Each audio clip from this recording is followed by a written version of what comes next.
आज हम आपको दिखाने जा रहे हैं सोवियत संघ और जर्मनी के बीच हुई स्नाइपरों की सबसे घातक भिड़ंत की कहानी। यह किस्सा है सोवियत संघ के सबसे ताकतवर स्नाइपर वासिली और जर्मनी के दिग्गज स्नाइपर कोनिंग्स के बीच चले उस युद्ध का, जिसने पूरी स्टालिनग्राद की लड़ाई का रुख बदल दिया। शुरुआत। वासिली का आगमन। अभी वासिली को अग्रिम पंक्ति में भेजा गया था। उसके पास केवल 5 गोलियां थीं, लेकिन इन्हीं 5 गोलियों ने उसे ऐसा निशानेबाज बना दिया जिससे जर्मन कांपने लगे। जैसे ही हमले की सीटी बजी, वासिली ने कोई परवाह किए बिना उरा का नारा लगाया और आगे बढ़ गया। सामने से जर्मन सेना की भीषण गोलाबारी हो रही थी और पीछे से सोवियत कमांडर्स भागने वालों को मार गिरा रहे थे। नतीजा यह हुआ कि मैदान पर सोवियत लाशों के ढेर लग गए। फिर वो त्यागी पर वासिली बच निकला। गोलियों और विस्फोट की आवाजों के बीच उसने 5 गोलियां अपनी राइफल में भरी और जर्मन अफसर की नहाते हुए हत्या कर दी। फिर उसके एडजुटेंट्स को एक एक कर मार गिराया। 5 गोलियां सही निशाने पर लगीं। यही शुरुआत थी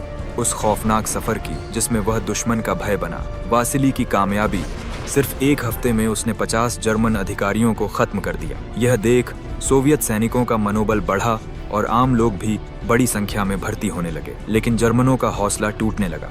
इसीलिए जर्मन वरिष्ठों ने अपने सबसे माहिर स्नाइपर, जर्मन स्नाइपर स्कूल के प्रधान कोनिंग्स को मोर्चे पर भेजा। कोनिंग्स का आगमन। कोनिंग्स जैसे ही मैदान में उतरा, पहले ही दिन 5 सोवियत अधिकारियों को मार गिराया। अब वासिली को आदेश मिला कि वह सीधे उससे भिड़े। पहली भिड़त में वासिली ने सोचा कि उसने कोनिंग्स को गोली मार दी है, लेकिन वह मात्र एक नकली जाल था। जाल में फंसकर उसके साथी की जान चली गई और वासिली मुश्किल से बच पाया। इस पहले मुकाबले में वह हार गया। नया साथी, नई चालें। इसके बाद सोवियत सीनियर अफसरों ने वासिली की मदद के लिए एक और स्नाइपर भेजा। दोनों ने मिलकर योजनाएं बनाई। कोनिंग्स को लुभाने के लिए उन्होंने जर्मन टेलीफोन लाइन काट दी, लेकिन चालाक कोनिंग्स ने खुद को जर्मन सिग्नल मैन का भेष दे लिया और वासिली को ही जाल में फंसा दिया। उसने पुराने सोवियत स्नाइपर को गोली मार दी। यह देखकर वासिली पहली बार डर गया। उसे लगने लगा था कि कोनिंग्स उससे कहीं ज्यादा ताकतवर है। खुफिया जानकारी और दूसरा टकराव। काफी समय बाद सोवियत खुफिया ने बताया कि कोनिंग्स एक खाली फैक्ट्री में सोवियत अधिकारियों पर घात लगाए बैठा है। वासिली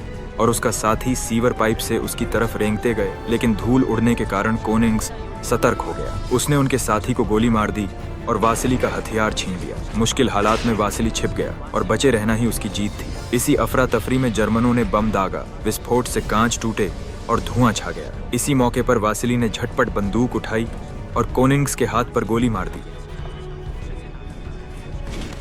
भले ही वह मरा नहीं, लेकिन वासिली का आत्मविश्वास लौट आया। तीसरी भिड़ंत। भेष बदलकर चाल। अगली बड़ी जानकारी मिली कि जर्मन स्नाइपर्स हर दिन उसी फैक्ट्री से गुजरते हैं। वासिली ने यह सुनकर खुद को लाशों के बीच छुपा लिया। चेहरे पर कीचड़ लगाकर वह बिल्कुल शव जैसा दिख रहा था। लेकिन कोनिंग्स ने ऊंचाई पर बैठकर दूरबीन से उसे देख लिया। ठीक तभी एक जर्मन सिपाही आया और वासिली को पलटकर उसका सामान लूट ले गया। पद तक कोनिंग्स निशाना साधता वासिली वहां से गायब हो चुका था। सबको लगा वासिली मर चुका है, लेकिन वह जीवित रहा और अपने लौटने से सोवियत सेना का मनोबल बहुत बढ़ा। अंतिम भिड़ंत। मौत का खेल। अंत में दोनों स्नाइपर स्टेशन पर आमने सामने आए। दोनों में से कोई भी जल्दबाजी नहीं कर रहा था। दोनों एक दूसरे की गलती का इंतजार कर रहे थे। सोवियत कमिसार ने कोनिंग्स की पोजीशन उजागर कर दी। कोनिंग्स को लगा कि उसने वासिली को मार दिया है। वह यह पुष्टि करने कवच से बाहर निकला, पर तभी उसे अपने अंतर्ज्ञान ने सचेत कर दिया। सामने वासिली बंदूक ताने खड़ा था। दोनों कुछ देर एक दूसरे को देखते रहे